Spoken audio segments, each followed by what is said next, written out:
le seguimos dando toda la gloria a aquel que vive y reina por los siglos de los siglos. Hay un dicho que dice que lo que se promete se cumple. Sin embargo, también la Biblia dice que no debemos prometer. Pero por la misericordia de Dios, este es el estudio que habíamos dicho que si el Señor lo permitía, lo íbamos a compartir. Hay una gran duda que si la iglesia cristiana va a pasar por la gran tribulación o no. Yo te invito que antes de que comiences a escuchar este estudio, yo te invito que pongas a tu lado tu Biblia, un cuadernillo, una pluma, un lápiz, para que tomes notas, porque vamos a tocar demasiados textos. Va a ser un estudio un poquito largo. Pido paciencia, pido comprensión y también que por favor se ponga mucha atención. Al final, los que creen en una cosa tal vez no cambien de opinión, pero estos estudios son con la esperanza de que al escuchar la verdad puedan entender que solamente Dios tiene la razón en todo. Vamos a abrir nuestras Biblias en el Evangelio de Mateo, capítulo 24, el versículo 20 y 21. Mateo 24, 20 y 21, dice en el nombre de Jesús: oren pues, que su ira no sea en invierno ni en día de reposo, porque habrá entonces gran tribulación, cual no la ha habido desde el principio del mundo hasta ahora, ni la habrá. Muchos debaten acerca de que si la iglesia pasará o no pasará por la gran tribulación. Por ejemplo, existe un grupo llamado pretribulacionistas. Ellos afirman que la iglesia se va antes de la tribulación. Están también los medo-tribulacionistas. Ellos afirman que la iglesia se irá a la mitad de la tribulación. Y finalmente los post-tribulacionistas. Ellos defienden que la iglesia pasa por toda la tribulación y es salvada por el Señor hasta el final. ¿Qué opinas tú? ¿Nos vamos antes, en medio o al final? Seamos honestos. La mayoría dirá que antes, pero no por el gozo de estar ya con el Señor, sino por el miedo de lo que vendrá. Y por ese miedo, la mayoría apoya la idea de irse antes de la tribulación, aunque lo importante no debería de ser cuándo será levantada la iglesia, lo importante debería de ser si tú serás levantado con la iglesia. Hoy veo a jovencitas posar en ropa indecorosa, tomándose fotos y compartiéndolas en las redes sociales, y dicen que están felices por ser hijas de Dios. Veo a los jóvenes tomarse fotos en cada posición que se les ocurre, pero nunca los veo aparecer de rodillas. Veo a mujeres diciendo: trabajo en la mejor empresa, sirviendo a Dios, y después las ves enseñando su cuerpo. ¿Realmente serán hijos de Dios? La respuesta es muy sencilla, pero hoy nuestro tema es otro. Volvamos entonces al punto de cuándo se irá a la iglesia. Comencemos con la posición de los post-tribulacionistas. Ellos afirman que la iglesia se irá al final de la tribulación y se basan en el pasaje que vamos a leer a continuación.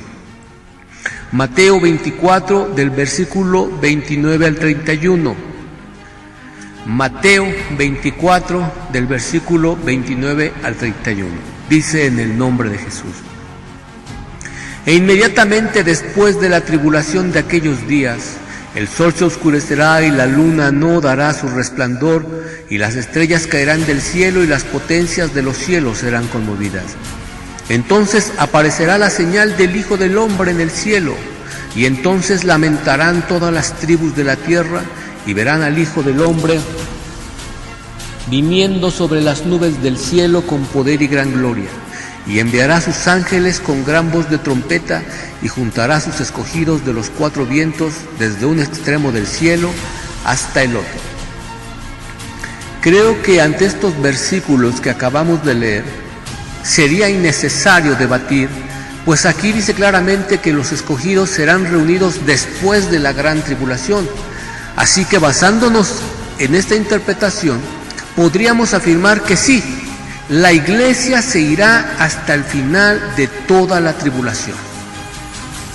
Pero hay detalles en esta interpretación que no coinciden con las promesas del Señor. Para empezar, aquí dice que juntará a sus escogidos de los 4 puntos de la tierra, es decir, gente que esté viva en ese momento. Pero no menciona a los muertos en Cristo, lo cual es la esperanza bienaventurada, de que los muertos en Cristo deberán de resucitar primero para subir a recibir al Señor en el aire. También dice que todas las naciones verán al Hijo de Dios y se lamentarán. Por lo tanto, aquí nos está hablando ya de un juicio que vendrá después de la gran tribulación, y es contrario a lo que dice 1 de Corintios, de que los que sean levantados serán transformados en un parpadeo, y también dice la Escritura que se encontrarán con el Señor en el aire, no que el Señor vendrá en las nubes. Como podemos ver, no hay evidencia de que este pasaje nos demuestre que el levantamiento de la iglesia sea al final de la tribulación. Si pusiste atención, ya entendiste el error. De hecho, podríamos entendernos más para comprobar esta mala interpretación, pero necesitaríamos dedicarle un video entero a cada interpretación y eso nos llevaría mucho tiempo. Finalmente nos quedaría aclarar en este versículo que acabamos de leer quiénes son los escogidos de los que habla aquí el Señor, porque si no son los del rapto, entonces ¿quiénes son? Los escogidos a los que se refiere aquí nuestro Señor no es la iglesia, sino el pueblo de Israel, y eso lo vamos a demostrar, si Dios lo permite, en el siguiente estudio que vamos a subir después de este, que se llama ¿quiénes son los escogidos de Mateo 24? Ahí se demostrará que los escogidos son el pueblo de Israel, no la iglesia. Hay que aclarar que los que se vayan en el rapto de la iglesia son escogidos, pero ahora estamos hablando a qué escogido se refiere aquí, no en general. Ahora, los que dicen que la iglesia se va a mitad de la tribulación, pues en ese caso sí no existe la más mínima evidencia de algo así, más que pasajes torcidos. Primero, porque si estudiamos bien las Escrituras, nos daríamos cuenta que cuando comienza la segunda parte de la semana de Daniel o el periodo de la gran tribulación, la iglesia no se vuelve a mencionar en ninguna parte. Sin embargo, algunos tratan de incluir pasajes mal interpretados, como es el caso del siguiente versículo, que también apoya la idea de un rapto después de la tribulación. En Apocalipsis 7:9 dice: después de esto miré y aquí una gran multitud, la cual nadie podía contar, de todas naciones y tribus y pueblos y lenguas, que estaba delante del trono y en la presencia del Cordero, vestido de ropas blancas y con palmas en las manos. Y en el versículo 14 de este mismo capítulo dice, en el nombre de Jesús: yo le dije, Señor, tú lo sabes. Y él me dijo: estos son los que han salido de la gran tribulación y han lavado sus ropas y las han emblanquecido en la sangre del Cordero. Podemos volver a notar que solo son personas que salieron de ese periodo de sufrimiento, solamente ellos, pero nadie más. Entonces, si solamente está hablando de ellos, ¿qué pasa con los muertos en Cristo? ¿Qué pasó con los que estaban vivos en el momento del levantamiento? No son mencionados aquí, porque no es el mismo evento. Y quiero que este pasaje que acabamos de tomar ahorita lo retomemos al final, pues nos va a ser muy útil, pues toda la palabra de Dios es útil. Finalmente pasemos a esa interpretación que es la que tiene más adeptos, pero no por amor al Señor, sino por el terror que causa el solo pensar de estar aquí cuando comience la tribulación. Y es esa interpretación para la cual la gran mayoría solamente tiene un versículo, y para colmo, mal entendido, mal aplicado y mal interpretado. Pasemos a ver la postura de los que dicen que la iglesia será arrebatada antes de la gran tribulación. Este es el versículo que usan para su postura. Apocalipsis capítulo 3, versículo 10. Dice: en el nombre de Jesús, Por cuanto has guardado la palabra de mi paciencia, yo también te guardaré de la hora de la prueba que ha de venir sobre el mundo entero para probar a los que moran sobre la tierra. Este es el único pasaje que yo he notado que usan los que afirman que la iglesia seguirá antes de la tribulación. Y pobre de ti si los contradices. Pero bueno, en este momento estoy lejos de ellos y por lo tanto puedo expresarme con libertad. Así que vamos a analizar este versículo y veremos que es una gran mentira de parte de los que afirman que aquí Dios promete arrebatar a la iglesia antes del rapto. Pero primero aclaremos algo. En ninguna parte de la Biblia se menciona ningún rapto. Y eso es necesario aclararlo antes de pasar a la última interpretación. La Biblia no enseña por ninguna parte que habrá un rapto. Lo que la Biblia enseña es que habrá un arrebatamiento, y son cosas diferentes y lo vamos a analizar ahora. Rapto significa llevarse a alguna persona que no le pertenece al raptor. En ese caso, si el Señor viniera por un rapto, nos dejaría a nosotros que hemos creído en Él, que hemos sido comprados con su sangre, y se llevaría a los que no le... Mientras que arrebatar es tomar por la fuerza algo que es tuyo o quitárselo a alguien. Esto sí concuerda con las Escrituras, pues la Escritura dice que estamos en el mundo, pero no le pertenecemos al mundo, por lo tanto el Señor viene a arrebatarle al mundo lo que es suyo. Una vez aclarado esto, y pues por lógica y por costumbre, y porque ya esa es la idea, pues vamos a seguir usando en este estudio la palabra rapto para definir de manera más rápida a lo que nos estamos refiriendo. También debemos de aclarar que el periodo final de 7 años, no todo es de gran tribulación, solo la segunda mitad de ese periodo, o sea, 3 años y 8 meses y medio. Para esto recordemos que la segunda parte de este periodo se prolonga de acuerdo a Daniel 12, 11, 12. Ese lo vas a tener que buscar tú, por eso te dije que tuvieras tu Biblia a la mano.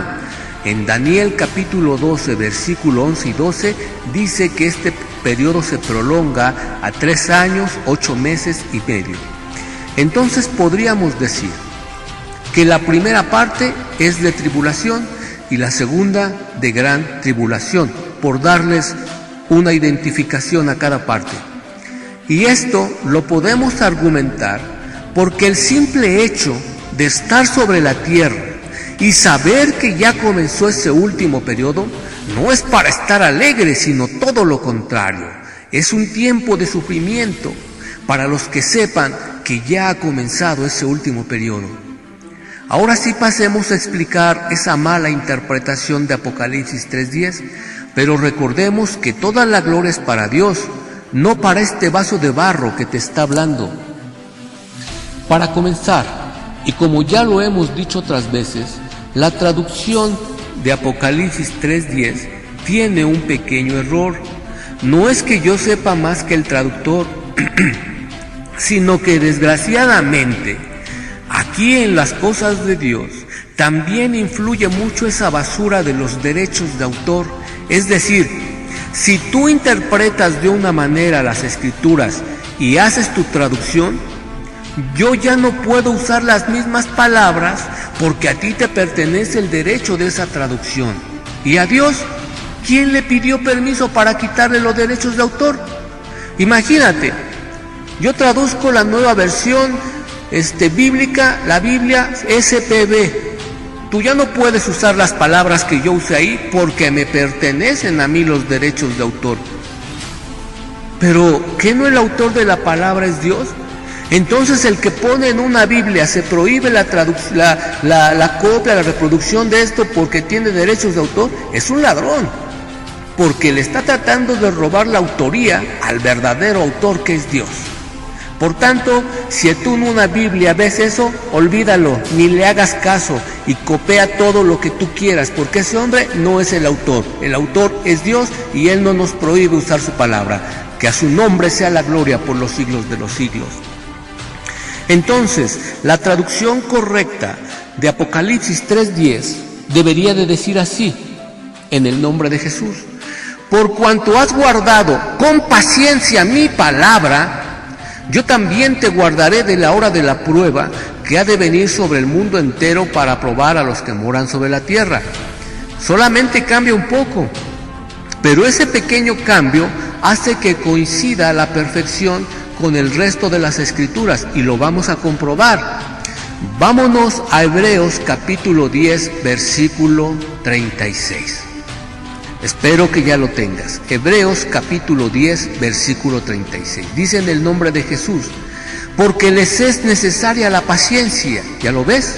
Para que, habiendo hecho la voluntad de Dios, es decir, guardar su palabra, obtengamos la promesa, que es que Él también nos guarde y nos lleve a la vida eterna.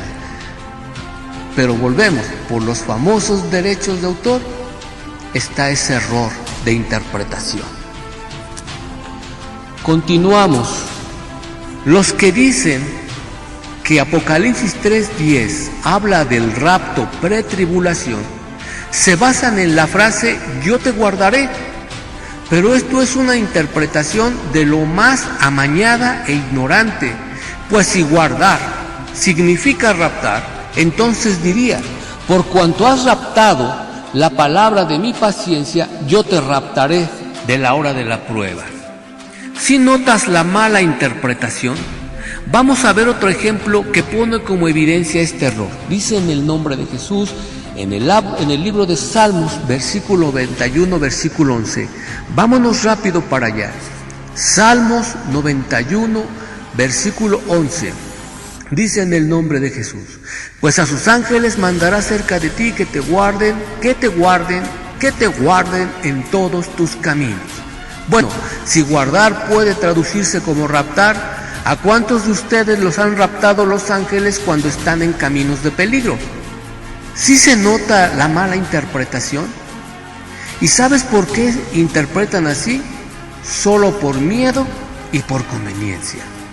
Vamos a ver lo que significa realmente esta palabra guardar, que en Apocalipsis 3:10 dice aquí, mira, guardar en este pasaje es la palabra griega tereo, relacionado con teresis, que significa guardar, custodiar, conservar, pero nunca significa raptar. Entonces, en Apocalipsis 3:10, guardar de la hora de la prueba sería lo mismo que hizo Dios en Egipto con los hijos de Israel. Ahora vámonos rapidísimo para el libro de Éxodo capítulo 9, versículo 24. Éxodo capítulo 9, versículo 24 al 26. Bueno, dice en el nombre de Jesús: hubo pues granizo y fuego mezclado con el granizo, tan grande cual nunca hubo en toda la tierra de Egipto desde que fue habitada. Y aquel granizo hirió en toda la tierra de Egipto todo lo que estaba en el campo, así hombres como bestias. Asimismo destrozó el granizo toda la hierba del campo y desgajó todos los árboles del país. Solamente en la tierra de Gosén, donde estaban los hijos de Israel, no hubo granizo. El pueblo de Israel estuvo allí durante esta plaga, pero Dios los guardó a ellos de este juicio, pues no era para ellos, sino solo para los egipcios. Asimismo pasará a la iglesia cuando aparezca el anticristo. La iglesia estará sobre la tierra, pero Dios guardará de su maldad y de su engaño a los que hayan guardado con paciencia su palabra. En 2 de Tesalonicenses, el capítulo 2 y versículo 1 dice en el nombre de Jesús: pero con respecto a la venida de nuestro Señor Jesucristo y nuestra reunión con Él, les rogamos, hermanos, que no se dejen mover fácilmente de su modo de pensar, ni se conturben ni por espíritu, ni por palabra, ni por carta como si fuera nuestra, en el sentido de que el día del Señor está cerca. Nadie los engañe en ninguna manera, porque no vendrá sin que antes venga la apostasía y se manifieste el hombre de pecado, el hijo de perdición. ¿Qué es guardar con paciencia su palabra? es no dejarse arrastrar por la corriente modernista del Evangelio actual y mantenerse firme en la pureza de la palabra, contra toda burla o desprecio por ser un anticuado legalista. Eso es guardar con paciencia la palabra. Bueno, ya demostramos que esta interpretación de Apocalipsis 3:10 es errónea, pero la pregunta sigue: ¿pasará la iglesia por la gran tribulación?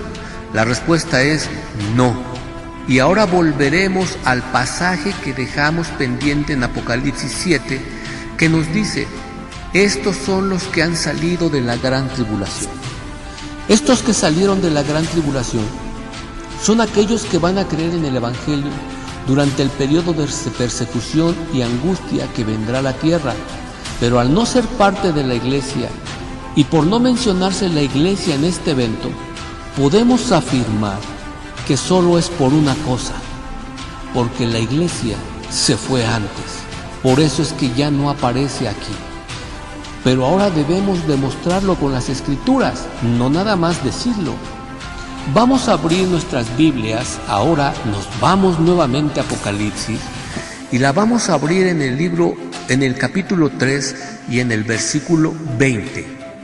Apocalipsis 3:20 dice en el nombre de Jesús: He aquí yo estoy a la puerta y llamo. Si alguno oye mi voz y abre la puerta, entraré a él y cenaré con él y él conmigo. Aquí la palabra estoy es la palabra griega istemi y significa estar en pie. Entonces lo que el Señor está diciendo a esta última iglesia es: ya estoy en pie detrás de la puerta. Esto quiere decir que en cualquier momento la puerta se abrirá. Esto que aquí dice el Señor es diferente a lo que le dice el Señor a la iglesia anterior, a la iglesia de Éfeso. Vamos a ver qué dice, a la iglesia de Filadelfia. Vamos a abrir ahora nuestras Biblias aquí mismo en el capítulo 3, pero ahora vámonos al versículo 11. Dice en el nombre de Jesús: He aquí yo vengo pronto, retén lo que tienes para que ninguno tome tu corona. Aquí dice yo vengo pronto, traducido del griego diría yo vengo súbitamente, de improviso, cuando menos lo esperes, pero está diciendo yo vengo, no está diciendo ya estoy aquí, como a la iglesia de Laodicea le dice son palabras diferentes. Una dice ya vengo y a la otra le dice ya estoy aquí. Y tenemos también un estudio sobre la iglesia de Laodicea que nos demuestra que la iglesia de Laodicea es una profecía que representa a la iglesia actual. Es verdad que la iglesia de Laodicea vivió, existió, pero su vida era una profecía, como decía Pablo, una sombra de lo que habría de venir. Y ahí está el video por si lo quieres ver, te lo explicará mejor cómo esta iglesia actual que está sobre la tierra es de alguna manera simbólica la iglesia de Laodicea, es decir, la última iglesia sobre la tierra. Ahora podemos entender claramente Apocalipsis 3:10 y comprender por qué el Señor le dice yo te guardaré de la prueba, pero no significaba el rapto, pues todavía faltaría tiempo para su venida. Y a diferencia de Apocalipsis 3:20 le dice que ya está a punto de abrir la puerta. Ahora sí pasemos al versículo final, el que nos demostrará que la iglesia no estará aquí cuando comiencen los juicios de Dios. Pues después de que el Señor dijo estoy a la puerta, el siguiente capítulo nos dice, Apocalipsis capítulo 4 versículo 1: después de esto, es decir, después de que le habla a la última iglesia, dice Juan, después de esto miré, y aquí una puerta abierta en el cielo, y la primera voz que oía como de trompeta hablando conmigo dijo, sube acá, y yo te mostraré las cosas, escucha, que sucederán después de esto, lo que sucederá después de esto. Gloria a Dios, pues al decir el Señor, te mostraré lo que sucederá después de esto. Y la palabra esto se refiere al momento en que el Señor grita, sube acá, yo te voy a mostrar lo que va a pasar después de que yo grite, sube acá, es lo que está diciendo el Señor. Y después de que Juan sube, simbolizando el arrebatamiento de la iglesia, le dice el Señor: ahora te voy a mostrar lo que sucederá después de que levante a la iglesia. Amén. Gloria a Cristo Jesús. Esto confirma que sí estaremos aquí cuando aparezca el anticristo, pero si Dios lo permite, nos iremos antes de que comience el dolor en la tierra. Bueno, para terminar la pregunta que ya todos se imaginen que es necesario hacerla, pues más importante que saber cuándo será el arrebatamiento es estar seguro de irme, y la fórmula perfecta nos la da el Señor. Aquí en Apocalipsis 3:18 dice el Señor: por tanto, yo te aconsejo que de mí compres oro refinado en fuego para que seas rico, y vestiduras blancas para vestirte, y que no se descubra la vergüenza de tu desnudez, y unge tus ojos con colirio para que veas. Los que defienden el rapto antes de la tribulación seguramente estarán muy enojados conmigo. Lo mismo los de las otras dos posturas. Pero yo les diré lo que dije a unos hermanos que un día me querían golpear por hablar la verdad. Yo les dije: no se enojen conmigo, enójense con Dios. Él fue el que inspiró esta palabra, Él fue el que inspiró la Biblia. O mejor aún, enójense con ustedes mismos, pues yo no tengo la culpa de que vivan como viven.